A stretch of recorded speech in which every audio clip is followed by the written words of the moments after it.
സാങ്കേതിക വിദ്യകൾ മാറുന്നതനുസരിച്ച് വീട് നിർമ്മാണത്തിലും ഓരോ മാറ്റങ്ങൾ വന്നുകൊണ്ടിരിക്കുകയാണ്. വിവിധ മെറ്റീരിയൽസ് ഉപയോഗിച്ച് എങ്ങനെ പുതിയ വീടുകൾ നിർമ്മിക്കാമെന്ന് ഇന്നും മലയാളികൾ ചിന്തിച്ചു തുടങ്ങി. ഇന്ന് നിങ്ങൾ കാണാൻ പോകുന്നത് ഒരു കണ്ടെയ്നർ ഹൗസാണ്.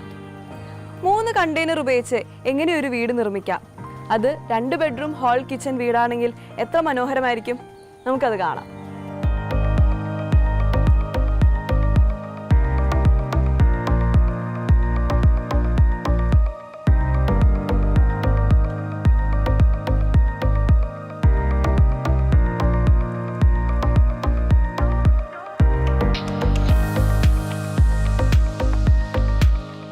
വ്യത്യസ്തമായി വീട് ഡിസൈൻ ചെയ്തിരിക്കുന്നത് ഒരു ഡെന്റിസ്റ്റും ഡിസൈനറും കൂടെയായ ഡോക്ടർ തോമസ് മാഞ്ഞുറാനാണ്. നമുക്ക് ഡോക്ടറോട് തന്നെ ഈ വീടിന്റെ കൂടുതൽ കാര്യങ്ങളെ പറ്റി ചോദിച്ചറിയാം. ആരാണ് ഇങ്ങനെ വ്യത്യസ്തമായ ഒരു കോൺസെപ്റ്റ് ആയിട്ട് ഡോക്ടറെ സമീപിച്ചത്? എന്നെ അപ്രോച്ച് ചെയ്ത് ICL ഫിൻകോർപ്പിൻ്റെ MD ആയ KG അനിൽകുമാറാണ്. പുള്ളിയുടെ വീട് ഇതിൻ്റെ തൊട്ടപ്പുറത്താണ്. അപ്പോൾ ഇവിടെ ഒരു പ്ലോട്ട് വന്നു, ഒരു 3.5 സെൻറ്റ് പ്ലോട്ട് ഉണ്ടായിരുന്നു. ഒരു ഗാർഡനാണ് ആദ്യം ആലോചിച്ചത്. അപ്പോൾ ഗാർഡന് പകരം ഞാനിത് സജസ്റ്റ് ചെയ്തപ്പോൾ പുള്ളി അപ്പോൾ തന്നെ സമ്മതിക്കുകയുണ്ട്. ഏത് തരത്തിലുള്ള കണ്ടെയ്നേഴ്സ് ആണ് ഇതിനു വേണ്ടി സെലക്ട്? ഇവിടെ ഉള്ളത് ഒരു 20 ഫുട്ട് കണ്ടെയ്നറാണ്. സാധാരണ കണ്ടെയ്നേഴ്സ് 10, 20, 40 ആണ് ലെങ്ത്താണ് പറയുന്നത്. ഇപ്പോൾ നമ്മൾ ഉപയോഗിച്ചിരിക്കുന്ന 3 20 ഫുട്ട് കണ്ടെയ്നേഴ്സാണ്.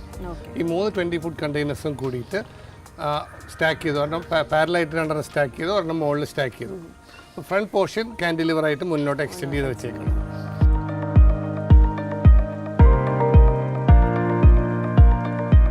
ഒരു കണ്ടെയ്നറിന് ഏകദേശം എന്തോരം കോസ്റ്റ് വന്നിട്ടുണ്ട്? ഈ കണ്ടെയ്നർ ഇപ്പോൾ നമ്മൾ മേടിച്ചപ്പോൾ ഓൾമോസ്റ്റ് ഒരു 2.5 lakhs ഒരു കണ്ടെയ്നറിൻ്റെ കോസ്റ്റ് വന്നു. ട്രാൻസ്പോർട്ടേഷൻ അടക്കം ഇവിടെ എത്താനായിട്ട്. ട്രാൻസ്പോർട്ടേഷൻ വളരെ വിഷമമാണ്. ലോറിയിൽ കൊണ്ടുവരണം, ലോറിക്ക് ആക്സസ് വേണം. അപ്പോൾ ആര് ചെയ്യുകയാണെങ്കിലും അവർക്ക് ലോറി ആക്സസ് ഉള്ളിടത്തേ ചെയ്യാൻ പറ്റുള്ളൂ.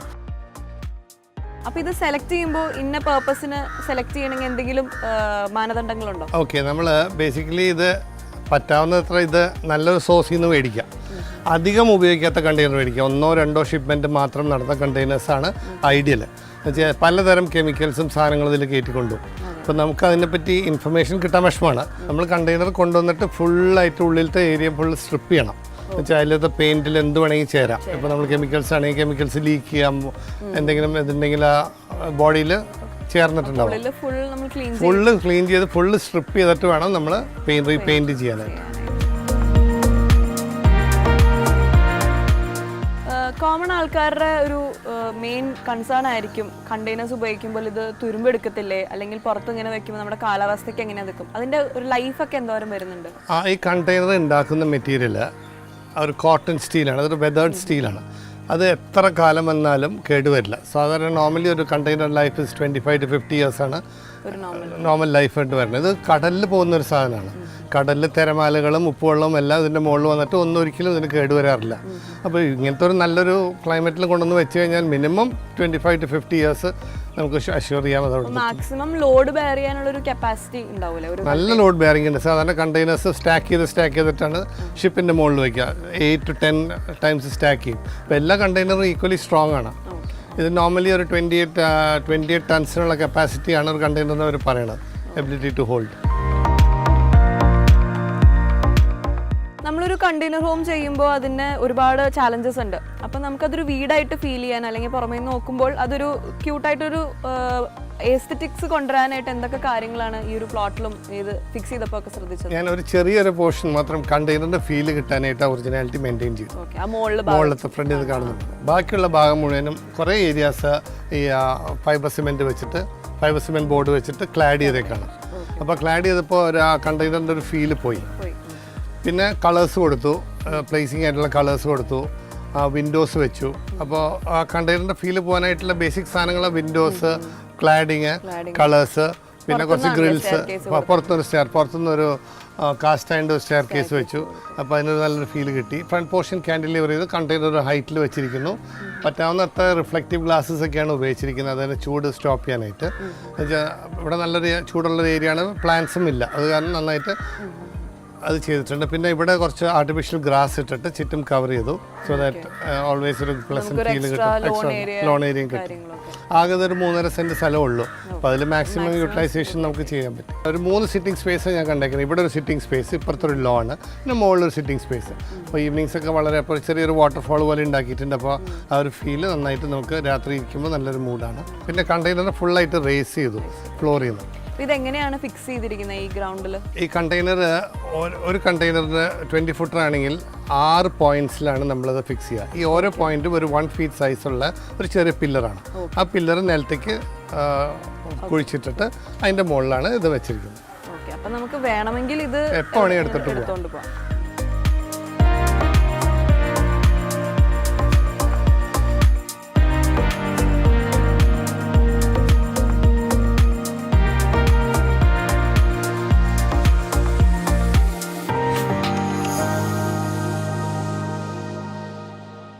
മെയിൻ ഡോർ, അതായത് ഒരു ഗ്ലാസ് ഡോറാണ് നമ്മൾ കാണുന്നത്. അത് തുറന്ന് അകത്തോട്ട് കയറുമ്പോൾ തന്നെ വളരെ ഭംഗിയായിട്ടാണ് ഇവിടുത്തെ സ്പേസ് പ്ലാനിങ് നമുക്ക് കാണാൻ സാധിക്കുന്നത്. കയറി വരുമ്പോൾ തന്നെ ഒരു ലിവിങ് സ്പേസ് നമുക്ക് കാണാം, ചെറിയൊരു TV ഏരിയ കാണാം, ഡൈനിങ് ഏരിയ കാണാം, ഒരു എൽ ഷേപ്പ് കിച്ചൺ കാണാം, ഒരു ബെഡ്റൂം, ടോയ്ലറ്റ്, ഇതെല്ലാം ഈ ഒരു 2 കണ്ടെയ്നർ സ്പേസിലായിട്ടാണ് ചെയ്തിരിക്കുന്നത്. നമുക്ക് ഡോക്ടറോട് തന്നെ ചോദിക്കാം, ഇതിൽ ഏറ്റവും വലിയ ഘടകം എന്ന് പറയുന്നത് ചൂട് കൺട്രോൾ ചെയ്യലാണ്. സോ അതെങ്ങനെയാണ് ഇതിനകത്ത് വർക്കൗട്ട് ചെയ്തിരിക്കുന്നത്? ചൂട് ഒരു വലിയൊരു ഫാക്ടറാണ്. അപ്പോൾ നമ്മളിപ്പോൾ ചെയ്തേക്കുന്നത് ബേസിക്കലി ഇത് ഇങ്ങനത്തെ ഒരു ഷീറ്റ് ഉണ്ട്. ഇതിൻ്റെ പേര് പോളി എത്തലീൻ ഷീറ്റ്സ് എന്നാണ്. ഒരു സൈഡിലൊരു റിഫ്ലക്റ്റീവ് ഷീറ്റ് ഉണ്ട്, അതിൻ്റെ മറ്റേ സൈഡ് ഇതാണ് പോളി എത്തലീൻ മെറ്റീരിയൽ. അപ്പോൾ ഈ മെറ്റീരിയൽ ഹീറ്റിനെ ഭയങ്കരമായിട്ട് റെസിസ്റ്റ് ചെയ്യും. അപ്പോൾ ഇത് നേരിട്ട് കണ്ടെയ്നറിൻ്റെ ഉൾവശത്തെ സർഫസിൽ ഒട്ടിച്ചേക്കും. ഒട്ടിച്ച് കഴിഞ്ഞിട്ട് റാഫ്റ്റേഴ്സ് വെച്ച്, വെർട്ടിക്കൽ റാഫ്റ്റേഴ്സ് വെച്ചിട്ട് അതിൻ്റെ ഇപ്പുറത്തൊരു ഷീറ്റ് കൂടി വെച്ചു. അപ്പോൾ ഒരു ചെറിയൊരു ഗ്യാപ്പ് വന്നു. അപ്പോൾ ഇങ്ങേറ്റത്ത് മെറ്റൽ, അതിൻ്റെ മുകളിൽ ഈ ഷീറ്റ്, ഇതിൻ്റെ ഇടയ്ക്ക് ഒരു എയർ സ്പേസും കൂടി വന്നു. ഇത് രണ്ടും കൂടി വന്നപ്പോൾ ചൂട് കണ്ടമാനം നമുക്ക് കട്ട് ചെയ്യാൻ പറ്റി. ഈ ഗ്യാപ്പിൻ്റെ ഇടയിലൂടെയാണ് ഇലക്ട്രിക്കൽ, ആ ഗ്യാപ്പിൻ്റെ കൂടെ ഇലക്ട്രിക്കൽ മുഴുവൻ ഓടിക്കാൻ പറ്റി, പ്ലംബിംഗ് ചെയ്യാൻ പറ്റി, എല്ലാം ചെയ്യാം. അപ്പോൾ ഇതിൻ്റെ സീലിംഗും വാൾസ് എല്ലാം അങ്ങനെ തന്നെയാണ്? എല്ലായിടത്തും ഉണ്ട്. ഫുൾ റാഫ്റ്റേഴ്സിൻ്റെ ഒരു വുഡൻ റാഫ്റ്റേഴ്സ് ചുറ്റും ഓടുന്നുണ്ട്. ആ റാഫ്റ്റേഴ്സിനെയാണ് ഷീറ്റ് വെച്ചിരിക്കുന്നത്. അപ്പോൾ ഡിസഡ്വാൻറ്റേജ് എന്ന് വെച്ചാൽ നമുക്കൊരു 2-3-4 ഇഞ്ച് 2 സൈഡിലും പോകും. പക്ഷെ എന്നാലും നമുക്ക് ഭയങ്കര വ്യത്യാസമുണ്ട്, ചൂട് ഭയങ്കര വ്യത്യാസം. ഫ്ലോറിംഗ് എങ്ങനെയാണ് ഇതിനകത്ത് അറ്റാച്ച് ചെയ്തിരിക്കുന്നത്? 2 രീതിയിൽ ചെയ്യാം. ഇതിലിപ്പോൾ സാധാരണ ഒരു വുഡൻ ഫ്ലോറാണ് വയ്ക്കുക. ഇതിൻ്റെ കൂടെ വരികയാണ് അതിൻ്റെ നമ്മത്തേക്ക് നല്ല തിക്കായിട്ടുള്ളൊരു വുഡൻ പ്ലൈവുഡ് ഷീറ്റ് പോലത്തെ ഒരു മെറ്റീരിയലാണ് വയ്ക്കുക. വാട്ടർ റെസിസ്റ്റൻ്റ് ആണ്. അതിൻ്റെ മുകളിൽ നേരിട്ട് വേണമെങ്കിൽ നമുക്ക് അഡേസീവ് വെച്ച് ഒട്ടിക്കാം. ഞങ്ങൾ ചെയ്തൊരു തിൻ ലെയർ ഓഫ് കോൺക്രീറ്റ് ചെയ്തു. കുറച്ചൊരു അൺഈവൻനെസ് തോന്നി. അപ്പോൾ അത് നടക്കുമ്പോൾ ഒരു സുഖമില്ലാണ്ട് സൗണ്ട് വരാണ്ടിരിക്കാനായിട്ട് തിൻ ലെയർ ഓഫ് കോൺക്രീറ്റ് ചെയ്തിട്ട് അതിൻ്റെ മുകളിൽ ടൈലിട്ടു. ഞാൻ കയറി വന്നപ്പോൾ തന്നെ ശ്രദ്ധിച്ചത് മെയിനായിട്ട് ആ കണ്ടെയ്നറിൻ്റെ ഫീൽ കിട്ടാനായിട്ട് ആ സോഫയുടെ ബാക്ക് ഡ്രോപ്പിൽ ആ കണ്ടെയ്നറിന് അതേപോലെ റോ ഫിനിഷിൽ നിർത്തിയിട്ടുണ്ട്. അതിൻ്റെ മുകളിൽ എനിക്ക് തോന്നുന്നു ടെക്സ്ചറാണെന്ന് തോന്നുന്നില്ലേ ചെയ്തിരിക്കുന്നത്. അതിൻ്റെ ഇപ്പുറത്തുള്ള കാര്യങ്ങളൊക്കെ എങ്ങനെയാണ് ഇത് ഫിനിഷ് ചെയ്തെടുത്തിരിക്കുന്നത്? ബാക്കിയുള്ള ഏരിയ നേരത്തെ പറഞ്ഞ പോലെ റാഫ്റ്റേഴ്സ് അടിച്ചിട്ടില്ല, വെർട്ടിക്കൽ റാഫ്റ്റേഴ്സ്. അതിൻ്റെ മുകളിൽ സിമെൻറ്റ് ഫൈബർ ഷീറ്റ്സാണ് വെച്ചേക്കുന്നത്. എന്നിട്ട് അതിൻ്റെ മുകളിൽ പുട്ടിയിട്ടു. അതിൽ ഏറ്റവും ചലഞ്ചിങ് വിൻഡോസ് ഉണ്ടാക്കുമ്പോഴാണ്. വിൻഡോസ് ഉണ്ടാക്കുമ്പോൾ ലീക്ക് പാടില്ല. അപ്പോൾ അതിൻ്റെ ഇടയിൽ നമ്മൾ ഈ പഫിൻ്റെ ഇത് അതും കൂടി കൊത്തൊടുത്തിട്ട് വേണം ചെയ്യാനായിട്ട്. അപ്പോൾ ഇത് UPVC വിൻഡോസ് ആണ് തോന്നുന്നത്? UPVC ആണ്. UPVC വെച്ചിട്ട് ചെറിയ ഗ്യാപ്സിലൊക്കെ ഈ പഫിൻ്റെ ട്യൂബിൽ വരുന്ന സിലിക്കോൺ പോലത്തെ ട്യൂബ്സ് വരും. എന്നിട്ട് അത് അടിച്ചു കഴിയുമ്പോൾ അത് ടൈറ്റായിട്ട്. കണ്ടെയ്നർ യൂഷ്വലി ഒരു 8 ഫീറ്റ് അല്ലേ ഉണ്ടാവാറ്. അപ്പോൾ ഈ ഒരു വിഡ്ത്ത് എങ്ങനെയാണ് മാനേജ് ചെയ്തിരിക്കുന്നത്? ഞങ്ങൾ എന്താ ചെയ്യുന്നത് വെച്ചാൽ 2 കണ്ടെയ്നറും കൂടി ജോയിൻ ചെയ്തു. അപ്പോൾ ജോയിൻ ചെയ്യുമ്പോൾ അവിടുത്തെ വെയിറ്റ് റെസിസ്റ്റ് ചെയ്യാൻ വേണ്ടിയിട്ട് ഇവിടെ ഒരു ഫ്രെയിം വർക്ക് കട്ടൗട്ട് ചെയ്തു. ഈ സ്പേസ് കട്ടൗട്ട് ചെയ്തപ്പോൾ ഓപ്പൺനെസ് വന്നു. അപ്പോൾ നമ്മൾ ഈ നിൽക്കുന്ന 2 പാരൽ കണ്ടെയ്നേഴ്സിൻ്റെ ഇടയിലാണ് നമ്മൾ നിൽക്കുന്നത്. അത് കാരണമാണ് ആ വാസ്നെസ് ഫീൽ ചെയ്യുന്നത്. അപ്പോൾ അവിടെ ഒരു സിറ്റിംഗ് ഏരിയ ചെയ്യാൻ പറ്റി. ഇവിടെ ഒരു ബെഡ്റൂമിന്റെ വിഡ്ത്താണ് ശരിക്കും ആക്ച്വൽ കണ്ടെയ്നറിന്റെ വിഡ്ത്ത്. എന്നിട്ട് ഇതിന്റെ മുൻഭാഗം എക്സ്റ്റെൻഡ് ചെയ്യാം. മുകളിലത്തെ കണ്ടെയ്നർ കാൻഡിലിവർ ആയിട്ട് നിൽക്കുന്നതിന്റെ അടിയിൽ എക്സ്റ്റെൻഡ് ചെയ്തു.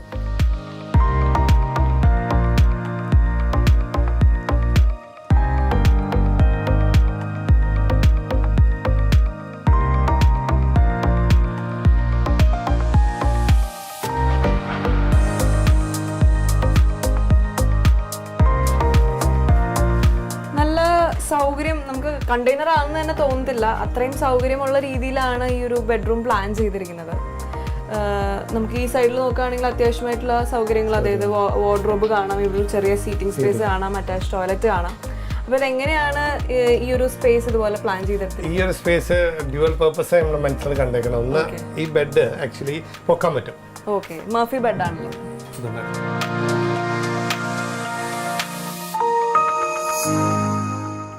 ഈ ബെഡ് വളരെ ഈസി ആയിട്ട് നമുക്ക് മുകളിലേക്ക് പൊക്കി വെക്കാം. പൊക്കി വെച്ച് കഴിഞ്ഞാൽ കംപ്ലീറ്റ് ഫ്രീ ഏരിയ, നമുക്ക് ഇൻഡോർ ഔട്ട്ഡോർ രണ്ട് ഡോർ എനിക്ക് കാണാനുണ്ട്. അപ്പോൾ ഒരു സൈഡിൽ നമുക്ക് ഇങ്ങനെ കവേർഡ് ആയിട്ട് ഗ്ലാസ് കൊടുത്ത് ചെയ്തിട്ടുണ്ട്. അപ്പോൾ നമുക്ക് മഴ പെയ്യുവാണെങ്കിലും നമുക്ക് ആ ഒരു സ്പേസ് യൂട്ടിലൈസ് ചെയ്യാൻ പറ്റും.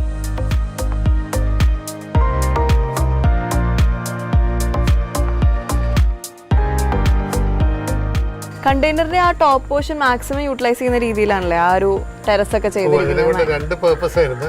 ഒന്ന് കണ്ടെയ്നറിന്റെ മുകളിൽ വെള്ളം നേരിട്ട് വീഴുന്നുണ്ടാകുന്നുണ്ട്. അപ്പൊ ഒരു ടോപ്പ് ഒരു സർഫസ് പാറ്റേൺ ടൈലൊക്കെ കൊടുത്തു കഴിഞ്ഞാൽ കുറച്ച് കളർഫുൾ ആക്കി. പിന്നെ ഇവിടെ നല്ലൊരു വ്യൂ ഉണ്ട്. അപ്പൊ ആൾക്കാർക്ക് ഇരിക്കാനായിട്ടും ഈവനിങ് ടൈം സ്പെൻഡ് ചെയ്യാനായിട്ട് സാധനം നല്ല കാറ്റുണ്ടാവാറുണ്ട്. പിന്നെ ഒരു പാഡി ഫീൽഡ് ആണല്ലോ, അപ്പൊ നല്ലൊരു ഗ്രീനറിയും കാണാൻ രസമുണ്ട്. ഈ ഒരു ടൈൽ ഏരിയ കൂട്ടിയിട്ട് ഏകദേശം എന്തോരം സ്ക്വയർ ഫീറ്റ്? എല്ലാം കൂടി നോക്കുകയാണെങ്കിൽ ഇപ്പോൾ 800 സ്ക്വയർ ഫീറ്റ് ഉണ്ട്. അതായത് ഈ ഒരു ഓപ്പൺ സ്പേസും കൂട്ടിയിട്ട്. ഓക്കെ.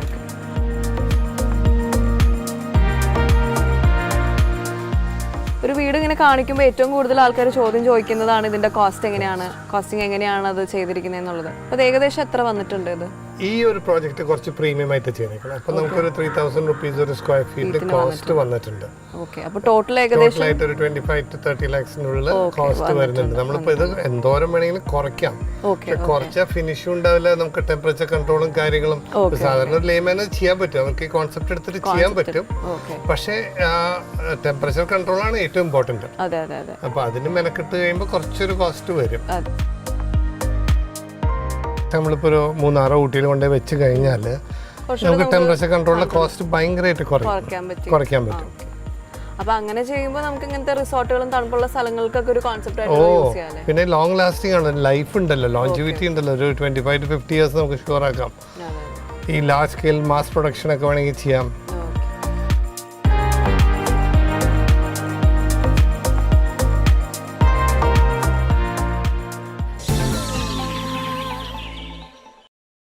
ഇന്ന് നിങ്ങളെ പരിചയപ്പെടുത്താൻ പോകുന്ന രണ്ടാമത്തെ വീട് എറണാകുളം ജില്ലയിലെ വൈറ്റില ഏരൂരിനടുത്താണ്.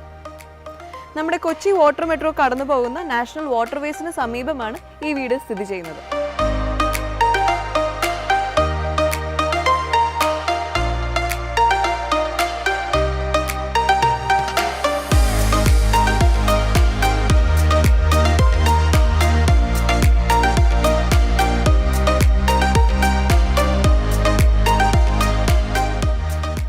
എലിവേഷൻ ചെയ്തിരിക്കുന്നത് ഒരു ഫ്യൂഷൻ കൊളോണിയൽ സ്റ്റൈലിലാണ്.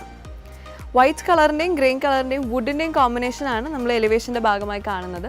അതിൻ്റെ ഇടയിലായിട്ട് നമുക്ക് സ്റ്റോൺ ക്ലാഡിങ്ങിൻ്റെ ഫിനിഷസ് നമുക്ക് കാണാം.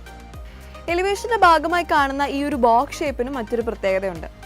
ഒരു കാരണം എന്ന് പറയുന്നത് ഇവിടെയുള്ള ബൈക്കിന് ഒരു ഷെൽട്ടർ പോലെ, അതായത് സെപ്പറേറ്റ് ആയിട്ടൊരു ഷെൽട്ടർ പണിയാതെ ഈ ഒരു സ്പേസ് തന്നെ ഒരു ഷെൽട്ടറായി കൺവേർട്ട് ചെയ്തിട്ടാണ് ഈ ഒരു ബോക്സ് ഷേപ്പ് ഡിസൈൻ ചെയ്തിരിക്കുന്നത്. മറ്റൊരു കാരണം എന്ന് പറയുന്നത് നമ്മുടെ വീടിൻ്റെ അകത്തോട്ട് കയറുമ്പോൾ നമുക്ക് കാണാൻ സാധിക്കും. അത് ഞാൻ അവിടെ വെച്ച് ഞാൻ എക്സ്പ്ലെയിൻ ചെയ്യാം.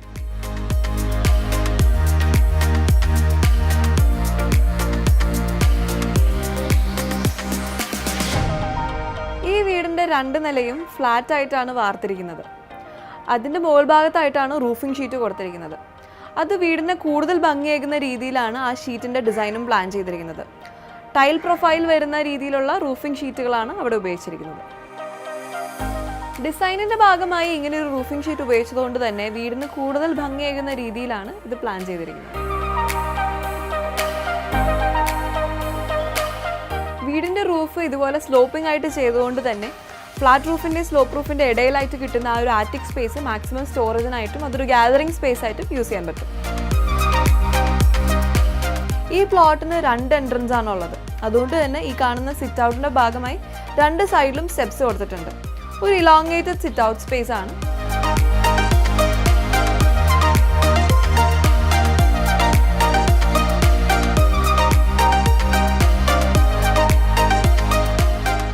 താഴത്തെ ഡൈനിങ് സ്പേസിൽ നിന്ന് ഒരു 5 സ്റ്റെപ്പ് മുകളിലോട്ട് കയറിയിട്ടാണ് ഇവിടുത്തെ ലിവിംഗ് ഏരിയ ഡിസൈൻ ചെയ്തിരിക്കുന്നത്.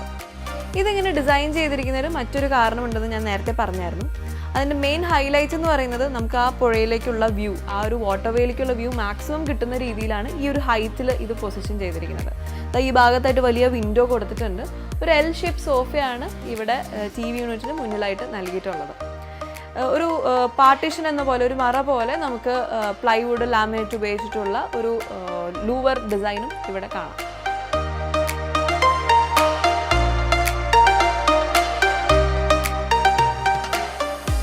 മറ്റു വീടുകളിൽ നിന്ന് വളരെ വ്യത്യസ്തമായി മെയിൻ ഡോർ തുറക്കുമ്പോൾ തന്നെ നമ്മളിവിടെ കാണുന്നത് വളരെ മനോഹരമായി ഡിസൈൻ ചെയ്തിരിക്കുന്ന ഒരു പൂജാ സ്പേസ് ആണ്.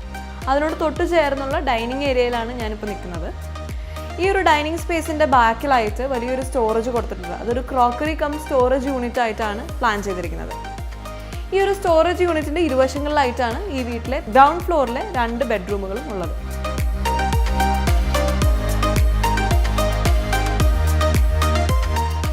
ഈ ഒരു സ്പേസിൻ്റെ മറ്റൊരു പ്രത്യേകത എന്ന് പറയുന്നത് ഈ ഡൈനിങ് ടേബിളിന് മുകൾ ഭാഗത്തായിട്ട് ചെയ്തിരിക്കുന്ന വളരെ മനോഹരമായിട്ടുള്ള ഫോൾ സീലിംഗ് തന്നെയാണ്.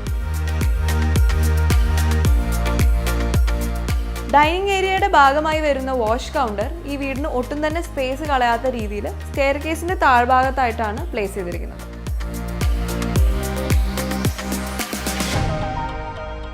ഡൈനിങ് സ്പേസിനോട് ചേർന്ന് തന്നെയാണ് ഈ ഒരു കിച്ചൺ പ്ലാൻ ചെയ്തിരിക്കുന്നത്. വളരെ സിമ്പിളായിട്ടുള്ള എല്ലാ അടിസ്ഥാന സൗകര്യങ്ങളും കൂടിയുള്ള ഒരു കിച്ചണാണിത്. എൽ ഷേപ്പ് കൗണ്ടറാണ് ഇവിടെ കൊടുത്തേക്കുന്നത്. ഒരു ബേജ് കളറിൻ്റെയും ഗ്രേ കളറിൻ്റെയും കോമ്പിനേഷനാണ് ഇവിടെ ഡിസൈൻ ചെയ്തിരിക്കുന്നത്.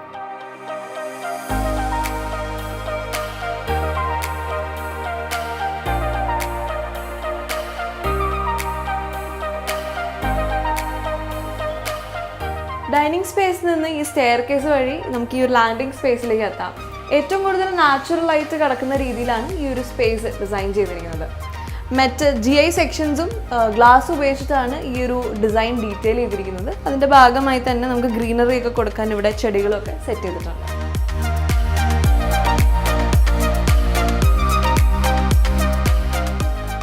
സ്റ്റെയർ കേസ് കയറി വരുന്നത് തന്നെ ഒരു ഹാൾ ഏരിയയിലേക്കാണ്. ഈ ഹാൾ ഏരിയയുടെ ഏറ്റവും വലിയ പ്രത്യേകത എന്ന് പറയുന്നത് ഈ ഭാഗത്തായിട്ട് കാണുന്ന ഒരു ആർട്ടിഫിഷ്യൽ വാട്ടർ കാസ്കേഡ് ആണ്. ഒരു ബുദ്ധൻ്റെ സ്റ്റാച്ചു ഒക്കെ കൊടുത്ത് വളരെ മനോഹരമായി ഗ്രീനറി ഒക്കെ കൊടുത്തിട്ടാണ് ഇവിടെ സെറ്റ് ചെയ്തിരിക്കുന്നത്. ഈ ഒരു ഹാൾ ഏരിയയുടെ ഭാഗമായി നമ്മൾ താഴെ കണ്ട പോലെ തന്നെ ഒരു വശത്തായിട്ട് വലിയ സ്റ്റോറേജ് സ്പേസ് കൊടുത്തിട്ടുണ്ട്. അതൊരു സ്റ്റഡി ഏരിയ ആയിട്ടാണ് ഡിസൈൻ ചെയ്തിരിക്കുന്നത്. ഫസ്റ്റ് ഫ്ലോറിലെ 2 ബെഡ്റൂമും ഈ ഒരു സ്റ്റഡി ഏരിയൻ്റെ ഇരുവശങ്ങളായിട്ട് കാണുന്ന ഈ 2 ഡോറ് തുറക്കുമ്പോഴാണ് ആ 2 ബെഡ്റൂംസും നമുക്ക് കാണാൻ സാധിക്കുക.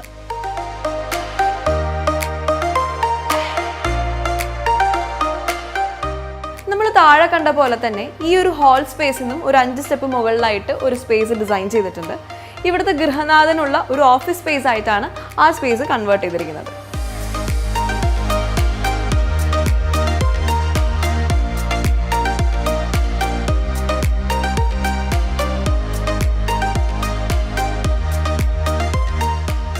ഈ വീടിൻ്റെ മെയിൻ അട്രാക്ഷൻ എന്ന് പറയുന്നത് ഈ കാണുന്ന ബാൽക്കണി തന്നെയാണ്. ഇവിടെ ഇരുന്നുകൊണ്ട് നമുക്ക് മാക്സിമം ഈ പുഴയുടെ വ്യൂ ആസ്വദിക്കാൻ പറ്റും. നമ്മൾ താഴെ കണ്ട ആ സിറ്റ് ഔട്ടിൻ്റെ നേരെ മുകളിലായിട്ടാണ് ഈ ബാൽക്കണി പൊസിഷൻ ചെയ്തിരിക്കുന്നത്. ഈ ബാൽക്കണിയുടെ ഭാഗമായി നമുക്ക് ചാരുപടി പോലെയൊക്കെ വളരെ ഇലോങ്ങേറ്റഡ് ആയിട്ട് മെറ്റലിൽ ഒരു സീറ്റിംഗ് ആണ് ഡിസൈൻ ചെയ്തിരിക്കുന്നത്.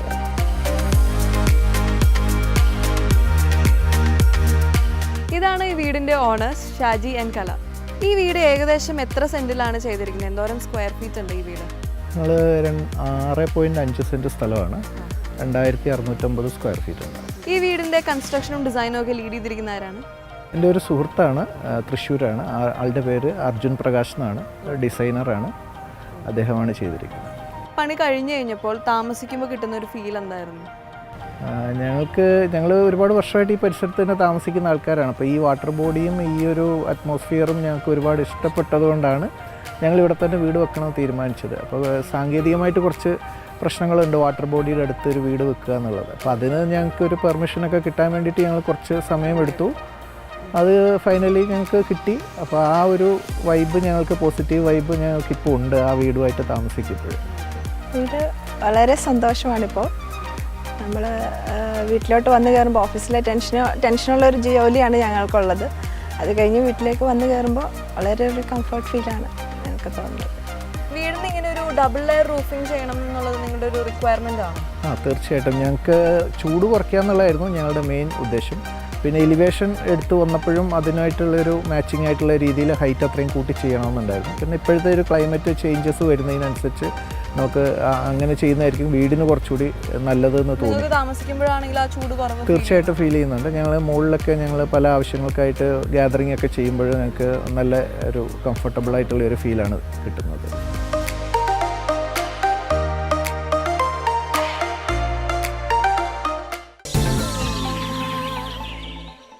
വീടുകളുടെ റൂഫിംഗ് ചെയ്യാനായിട്ട് ഏറ്റവും കൂടുതൽ യൂസ് ചെയ്യുന്ന ഒരു മെറ്റീരിയലാണ് സ്റ്റീൽ റൂഫിംഗ് ഷീറ്റ്സ്.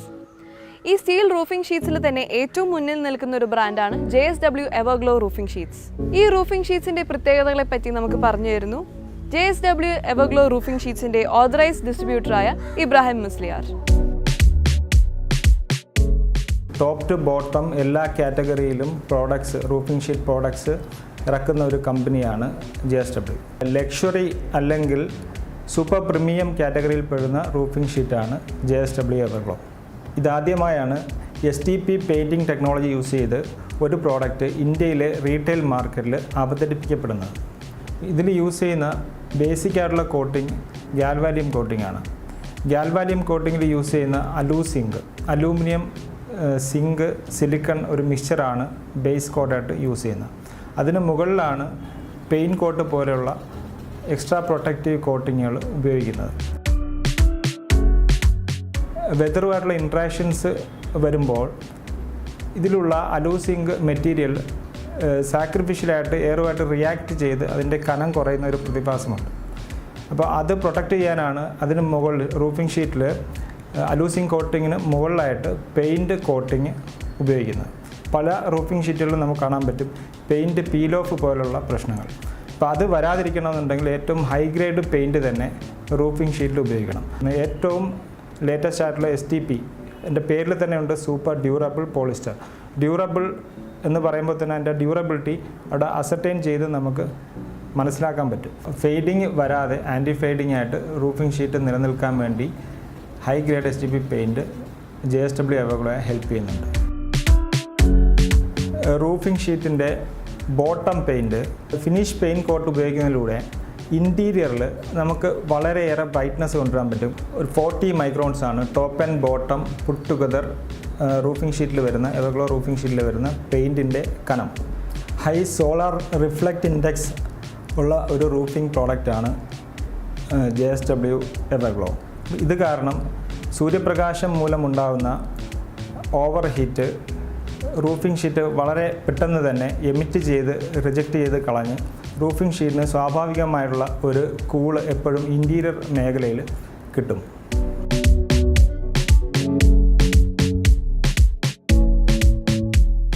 ഇതിൽ ഉപയോഗിച്ചിരിക്കുന്ന AZ150 ഗാൽവാനിയം കോട്ടിംഗ് റൂഫിംഗ് ഷീറ്റിന് ദീർഘകാലം ലൈഫ് നൽകുന്നുണ്ട്. അതുകൊണ്ട് തന്നെയാണ് JSW ഏകദേശം 20 വർഷം വാറണ്ടി, പ്രൈമറി സ്റ്റീൽ പ്രൊഡ്യൂസർ നൽകുന്ന ഇൻഡസ്ട്രി ബെസ്റ്റ് വാറണ്ടിയാണ് 20 വർഷത്തെ വാറണ്ടി. അത് in terms of warranty, in terms of paint technology, in terms of bottom coat, in terms of overall metal coat. ഈ പ്രത്യേകതകളിൽ നിന്നെല്ലാം നമുക്ക് മനസ്സിലാക്കാൻ പറ്റുന്നത് JSW എവർഗ്ലോ ഇന്ത്യയിൽ അവൈലബിൾ ആയിട്ടുള്ള ഏറ്റവും ബെസ്റ്റ് റൂഫിംഗ് ഷീറ്റാണ്.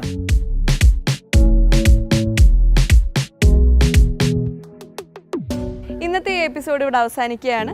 ഞങ്ങളുടെ ഈ വീഡിയോ എല്ലാ സോഷ്യൽ മീഡിയ പ്ലാറ്റ്ഫോംസിലും ഞങ്ങളുടെ വെബ്സൈറ്റായ manoramanews.com-ലും മനോരമ മാക്സിലും അവൈലബിൾ ആണ്. അപ്പോൾ അടുത്ത ആഴ്ച പുതിയൊരു എപ്പിസോഡുമായി വീണ്ടും കാണാം. അതുവരയ്ക്കും ബൈ.